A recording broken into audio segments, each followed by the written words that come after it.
Doutor Gerson, um hobby. O meu hobby, eu acho que é a leitura mesmo. Olha, eu penso assim, eu penso que leitura é como comida, como, né? Cada um gosta da sua comida específica e tem que saber comer aquilo e pouca coisa, e saborosa, e saboreando. Eu acho que... Você gosta de comer? Gosto Você também. come bem? Não você só de gosta? comer muito, mas o que eu quis dizer em relação ao livro, você chega numa festa, tem opções imensas de comida, né? Só coisa boa. É impossível você comer tudo. Como disse, é impossível você saber tudo, é impossível você ler tudo. Então você tem que ir para aquela coisa que você gosta, que tem uma certa afinidade com você. Tá? Seu prato preferido? Eu como coisas básicas, né? Outro dia estava comendo favas, né? Uma coisa tão nossa. Uma galinha frita, uma Uma Maria Isabel, sim, uma paçoca pisada no sim, pilão, sim. a cajuína, a nossa cajuína. Uhum. Seminário Internacional da Business Estratégia em Global Investimentos. No IBMEC São Paulo School, em São Paulo, julho de 2003. Seminário Internacional na Meta de Inflação. Uhum. Desafios e requisitos. No IBMEC Business School, em São Paulo, agosto de 2003. Isso. Pós-graduado em Extensão e Administração na Business School, São Paulo, março a agosto de 2002. Isso. Pós-graduado em Master Business em Administração Geral no IBMEC São Paulo, Instituto ISPEN, em São Paulo, conclusão em março de 2005. Você é um homem preparado. Sim, eu acho que, como eu disse agora há pouco, a gente não conhece tudo, mas o fato de ter ido para lá, nessas escolas, nos deu uma visão do que é o mundo moderno, do que é o mundo hoje, né? Porque a gente vive aqui, nós vivemos um pouco afastado do centro de tudo, das decisões, do centro das finanças. Então, ter ido para lá foi muito interessante. E adquirir conhecimento também de economia foi muito interessante, porque a minha área é direito. Mas fazendo esses cursos, eu pude estudar muito economia, muito finanças. Você gosta de matemática? Nunca foi o meu forte, mano. Mas eu fico na média. Para você ter uma ideia, quando eu fui fazer vestibular, a minha nota nos 4 dias sempre foi 40, 42, 40, 42, quer dizer, seja matemática, seja química, seja português, linguagem, sempre naquela média de 40 pontos no vestibular, quer dizer, parece que o máximo era 60, ou 55, então sempre ficava nos 40. Então, eu não tenho preferência por matemática, mas eu fico na média. Mas manda bem finanças. Dá pra gente entender. Gestão. Porque a matemática sempre ela tem uma lógica por trás, não é? Então você, quando vai fazer esse curso, você estuda bem a lógica, você vai saber bem a matemática. Claro que tem horas que vai exigir coisas mais profundas na matemática, cálculo, coisa de engenheiro mesmo. Mas você não precisa se aprofundar só no cálculo, você pega a lógica das coisas. Sabe usar aquela calculadora cheia de teclado? A calculadora financeira a gente já sabe, mas aquela já científica, já é específica para os engenheiros, né? Entendi, é verdade. O fato de ser jovem é uma vantagem competitiva considerando o tamanho do território piauiense que deve ser percorrido, doutor Gerson? As coisas mudaram, né? Entrou tanta coisa nova aí, né? As facilidades de comunicação hoje. E ninguém antes da pandemia fazia teleconferência. Hoje se faz teleconferência para tudo, não é? Você vai usar bastante essa ferramenta de lives para interagir com o seu eleitorado? Não era a minha preferência. Eu gostaria mesmo de estar presente. Corpo a corpo. Corpo a corpo. Olho no olho, um por um. Sim, eu acho que isso é gastando sola de sapato. Isso. Você gosta desse contato com o povo? Eu gosto, com certeza. E eu sou advogado, e os advogados, tem muito advogado que diz, não, a gente prefere ficar do jeito que está, fazendo teleconferência. Eu digo, não, mas isso é bom, você está lá no fórum. Você está fiscalizando, você está cobrando, está no corpo a corpo, está ali. Apertando a mão das pessoas, conversando, olho no olho, bem pertinho. Isso. Você teve uma boa educação, boa formação, e a sua jornada é muito interessante. Aproveitou bem a vida de solteiro? Namorou muito? Aproveitei, sim. Eu acho que mais tem coisas na vida, principalmente quando você é bem jovem, há certas encruzilhadas que você se depara, né? Se você vai gastar muito tempo com aquilo, você não pode gastar muito tempo com aquilo. Se você vai gastar suas energias com tal coisa, vai sobrar poucas energias para tal coisa. A vida não se apieda de quem vacila, né? É verdade. Verdade. E depois você não vai poder dizer, oh, não, eu escolhi errado, né? Pisei na bola. Pisei Se na voltasse no tempo, eu mudaria o rumo. É.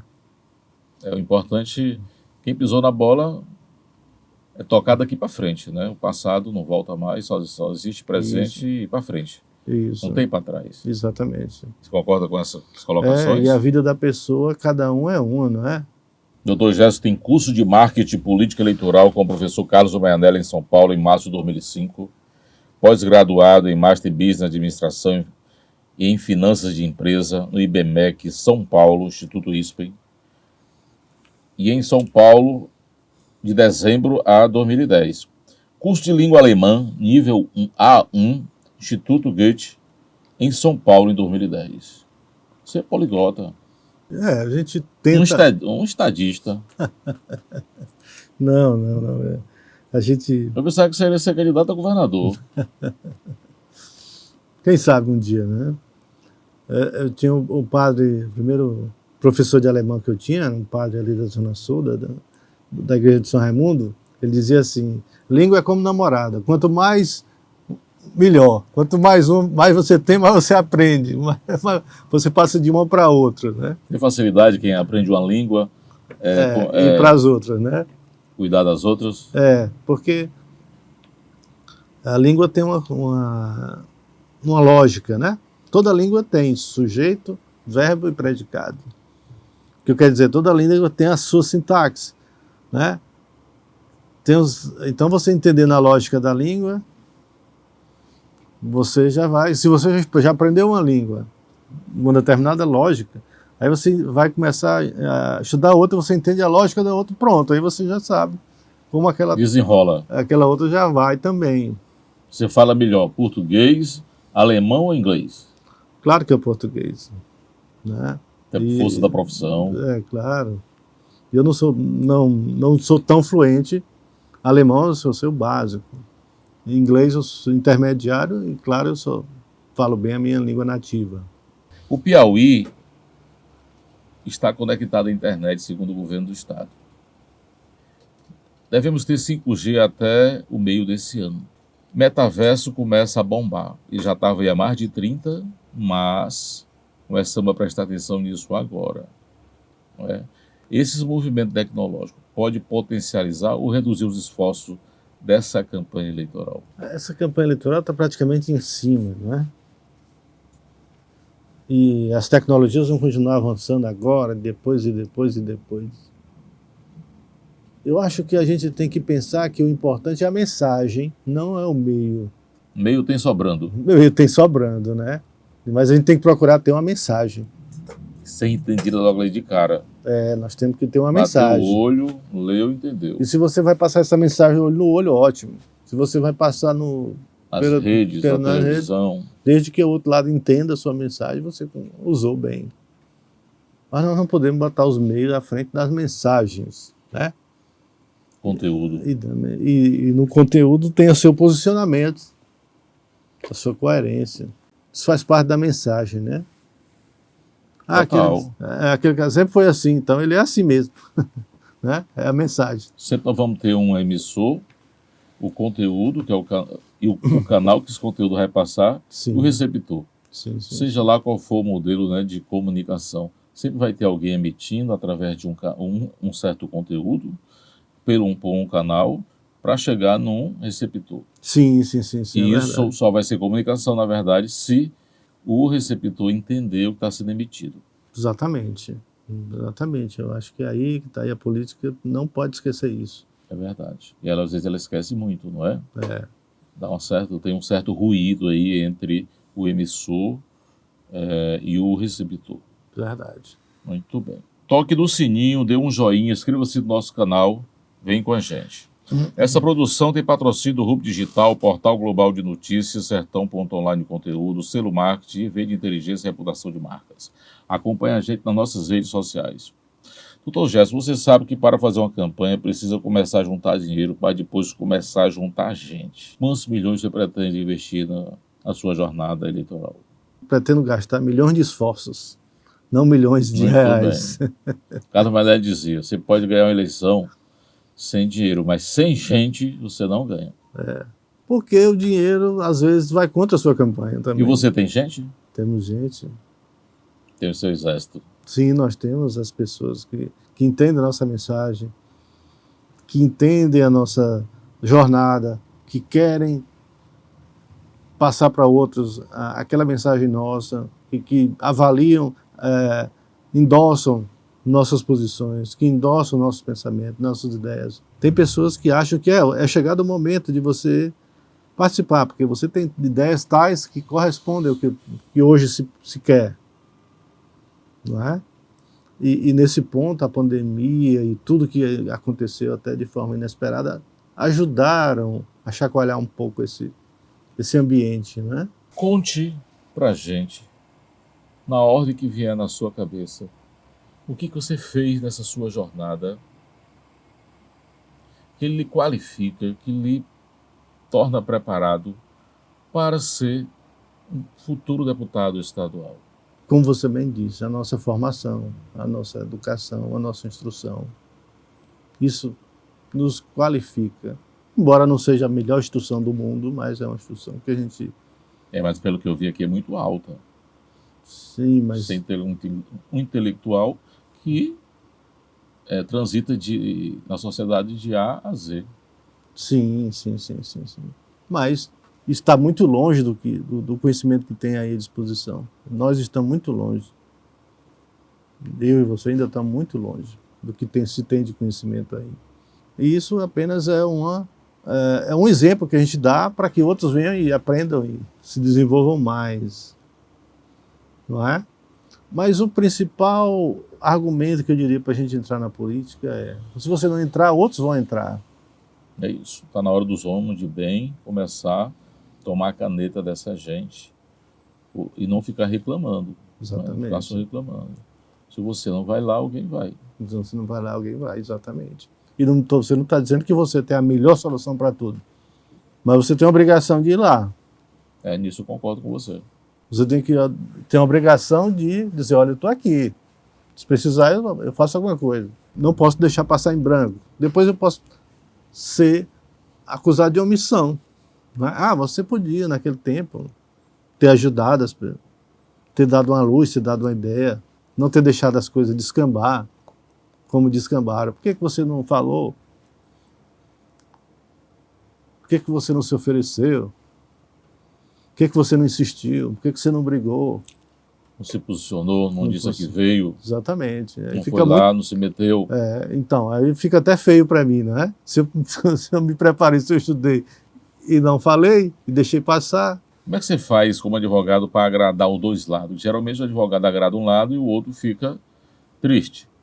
Já o médico, né? Temos muito médico na política, mas temos também muitos advogados. Às vezes até na morte, dependendo do nível da família, eles agradecem o médico, né? Reconhece que o médico fez tudo. Ser advogado, essa sua jornada, dá para conseguir atrair bastante eleitor desse alvo que você tem atendido, servido?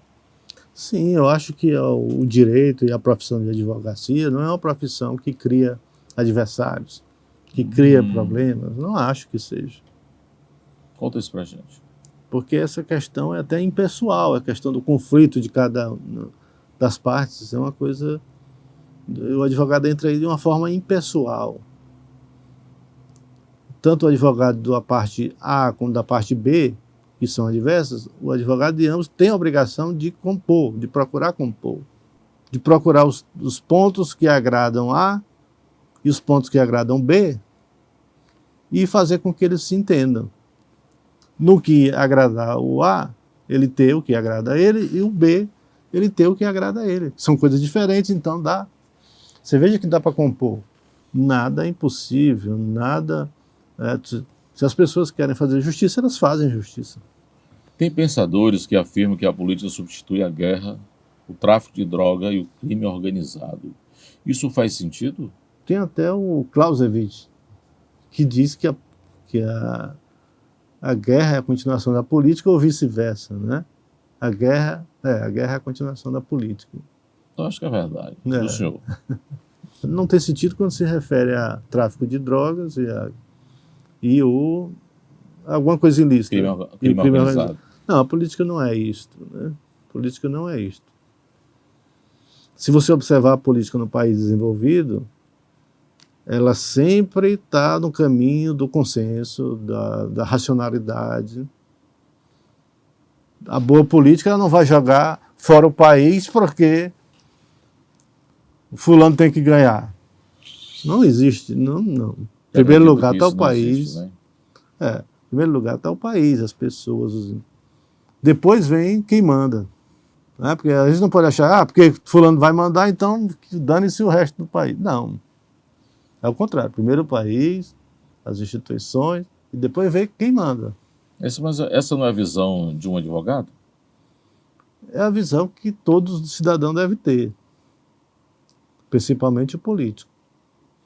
Se o político vê que não cabe mais ele naquela situação, ele tem que... Não me cabe aqui mais, eu vou sair. Porque está todo mundo contra mim, não estão mais confiando em mim aqui. Então, para que eu vou ficar? No Piauí tem crime organizado? Deve ter, não conheço especificamente o assunto, mas deve ter de alguma forma, porque onde tem riqueza, tem crime organizado. Piauí é rico? Piauí não é tão rico, mas tem uma certa riqueza já. Então, onde tem riqueza, tem que ter fiscalização, porque senão vai criar o crime organizado. Né? Doutor Gerson, o voto se compra e se vende? Eu acho que não. Eu acho que procurar comprar e vender voto é desmerecer a si próprio, como político. Se eu estou abandonando as minhas ideias para poder comprar um voto, eu não estou fazendo alguma coisa sem sentido, né? Não estou procurando comprar voto. Até porque vai perder vai perder quem vende o voto, né? Ou melhor dizendo, vai perder o político que compra e a pessoa que vende. Voto tem valor? Voto tem valor de que cada um dá a ele. Né? Se o cidadão for bem instruído, cada voto vale muito. Quanto vale o voto? Um tapinha, um quilo de arroz, conta de luz, um abraço apertado. Quanto vale o voto? O voto se conquista na medida que você conquista a confiança. Não é? Cada pessoa tem o seu jeito de medir se você é digno ou não da confiança. Tá? Essa nossa entrevista já vai dar uma oportunidade a alguém para ver. De conhecer mais. Né? Tem tal aspecto do candidato, vamos ver, vamos explorar mais, vamos saber mais. Vamos conversar com ele?